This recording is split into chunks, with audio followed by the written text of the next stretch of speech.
কি রে ভাই, বস না। বসার টাইম নেই, আমি এখন রেলে চাকরি পেয়ে গেছি, সেন্ট্রাল গভর্নমেন্ট।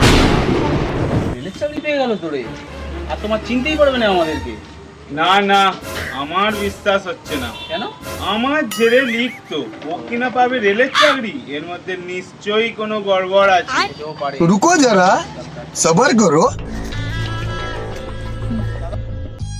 মা গো, বাবা গো, দুটো ভিক্ষে দিন। মায়েরা, ভাইরা, বোনেরা, দিদিরা, দুটো ভিক্ষে দিয়ে যান। আরে তুই, আমি বলেছিলাম না এই চাকরি পাইনি, সব মেরেছে। আমার ছেলে লিখতো, বড় ডায়লগ। হ্যাঁ, চ মাঠে চ, সব আমি বলছি। गजब बेइज्जती है खत्म।